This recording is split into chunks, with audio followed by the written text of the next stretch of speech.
Hello and welcome again to my channel, and if you're new, I am Ocean and I am a hypnotherapist for Gaia's teaching. Today I want to discuss the topic of knowing your full potential and how knowing your full potential is indeed not egotistical or coming from the side of ego. Now let's get into it. And the reason that I want to talk to you about this today is because I realize it has become a really big issue in my life. And if it's happening to me, I'm sure it is happening to many people out there.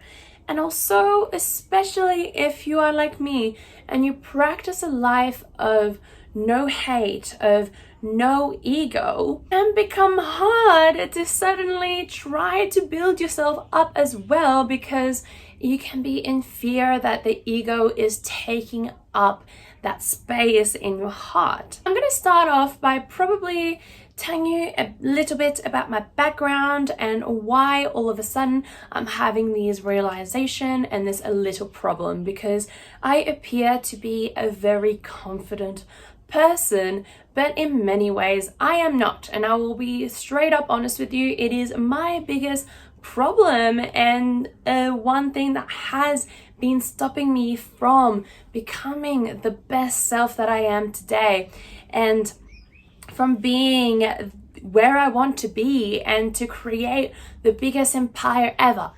So it's not like I'm not successful, it's not like I haven't achieved any of that, but I know that I can go the extra step and I know that I can get better in every single way. But there is something stopping me, and that is the faith and confidence within myself, even though I appear to have confidence and faith in myself. So, to understand this, we have to go back to when I was a child, and I used to have the worst of confidence issues. I had no faith in myself. I had severe abandonment issues, and I didn't realize I still had them till this day. And I struggled a lot with myself growing up. And I'm not going to get into too much details to why or exactly how it was showing up, but what did happen was that I eventually grew up as a teenager completely lost and completely in a horrible mind state and not knowing where to go. So at the time, I also had an eating disorder. So I struggled with anorexia for 12 years. And this was in the process of me wanting to change my life around and create a good life for myself. I was tired of no longer being, I had never known happiness actually. And I was tired of that. I wanted to know what happiness felt like, and I wanted to get there. So I did everything in my life to change things around, which one of them was to go to rehab for my anorexia. Now, when I did my anorexia rehab, I had to do mental health checks every so often, and they would make a graph of how I was going, whether my mental health was going up or down. But one thing that they did notice is that my confidence level and my self-esteem was at the lowest range of people with anorexia.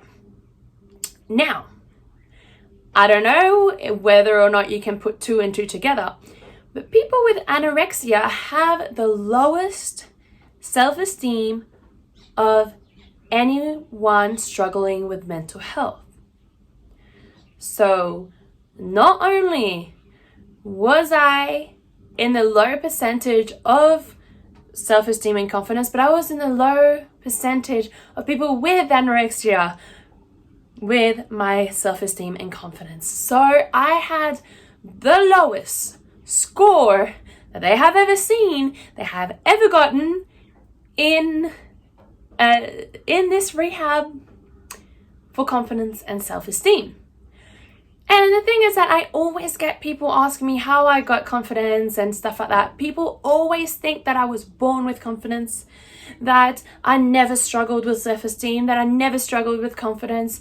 But the thing is, I struggled the absolute most with my confidence and self-esteem. And that was something that I had to learn. I had to learn to build myself up in these incredible ways because I had completely lost myself so much. I struggled immensely with confidence and self-esteem, and I built myself up through a lot of patience, through a lot of time, and through a whole lot of work and inner work. So today's episode is not to talk about how I built up my self-esteem. It's not. So I'm not going to go into that. And if you want to know how I did that, I can do this on another episode. However, I'm now in a place in my life where I genuinely thought I had gained that confidence and self-esteem. I mean, I've started a podcast, I started a business, I am a model, I do stage performances, and I have no problem with meeting people, and I love starting conversations and, just meeting new people and being in that kind of setting environment. So it seems very weird and doesn't make sense that suddenly I'm struggling with self-esteem and confidence. But I came to realize that I am.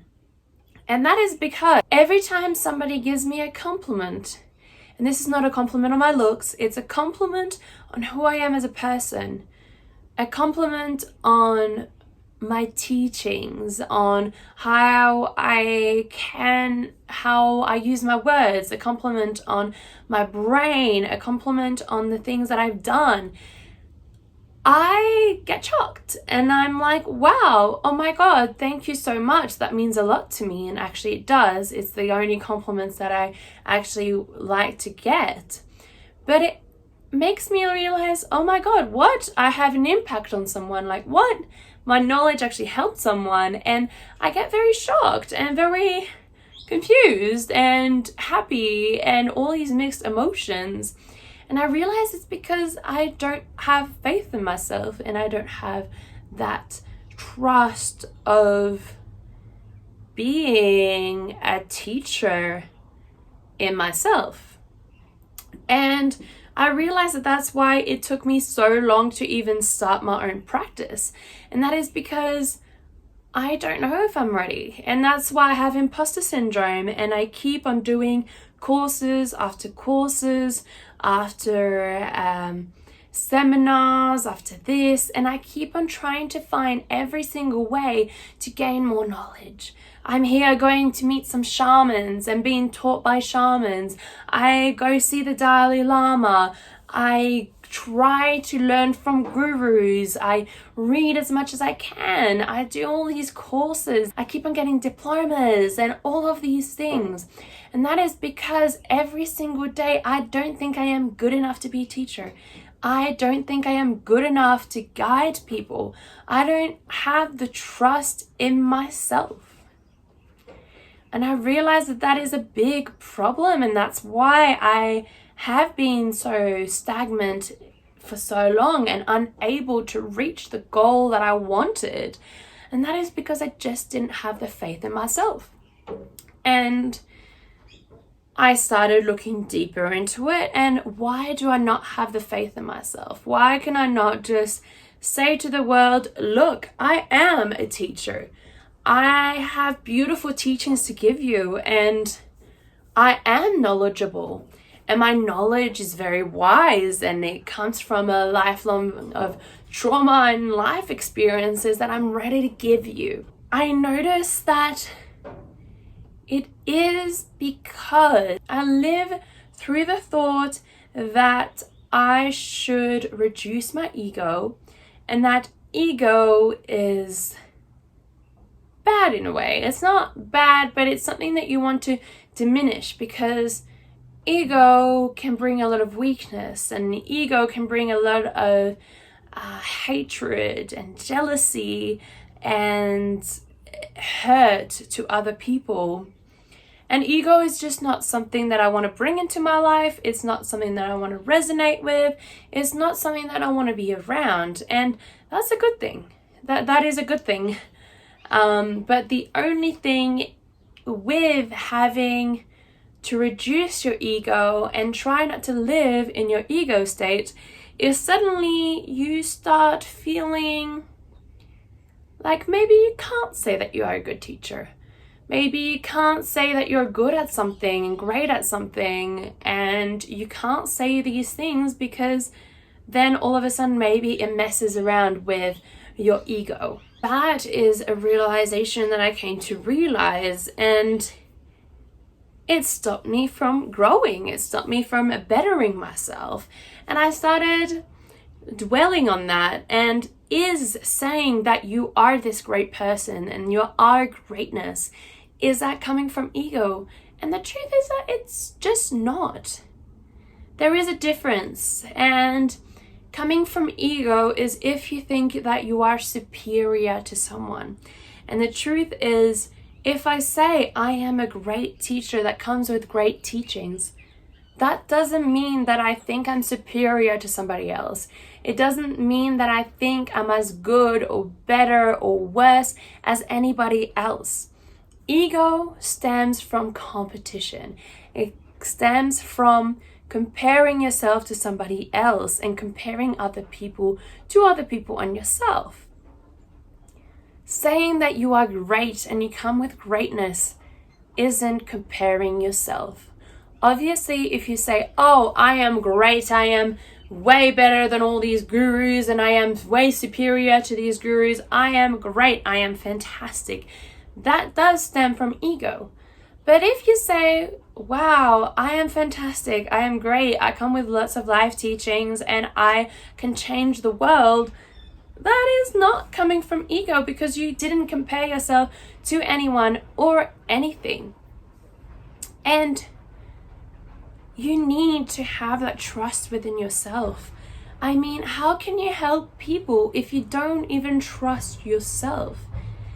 And so I realized that actually having trust within myself and my teachings and my knowledge, and being loud and proud to say that I am good at this, that I am great at this, that I have the potential of this, that I do have life lessons that can help people, that stems from a place of a good heart. It stems from a place of wanting to do good for the planet, for the environment, for people, for the universe. And that stems from a pure good intention.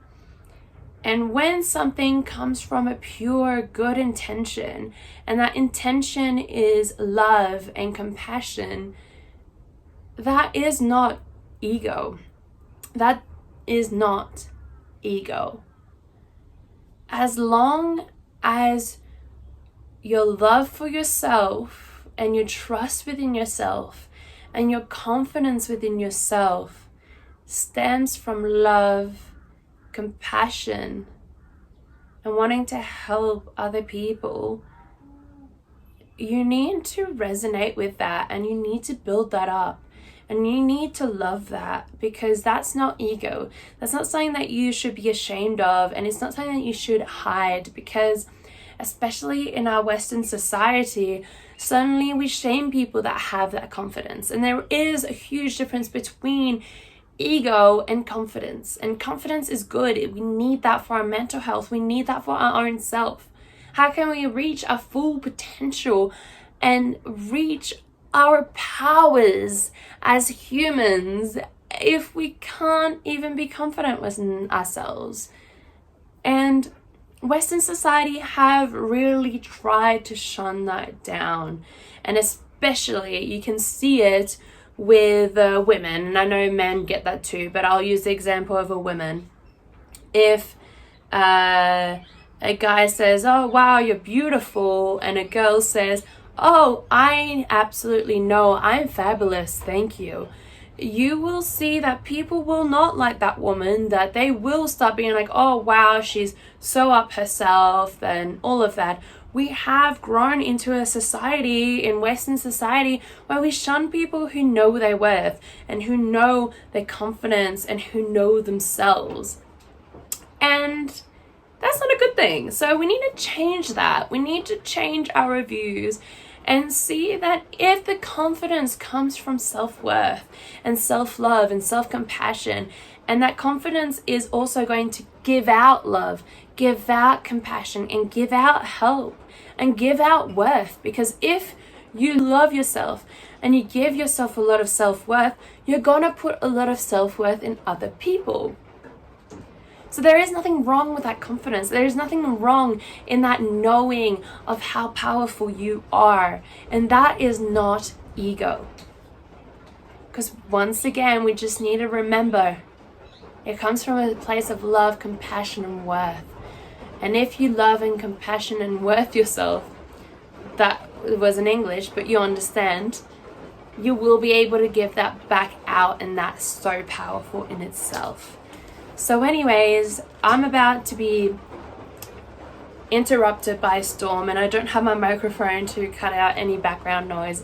So thank you so much for listening and watching this video, and if you like, please like and subscribe, and I will link down below also my website called www.gaiasteaching.com, and that's if you want to see any free resources, my podcasts, and also my courses on there, or if you want me to be your guidance and your teacher throughout your mental health and life, you can also book me on there. So thank you, see you, namaste, until next time.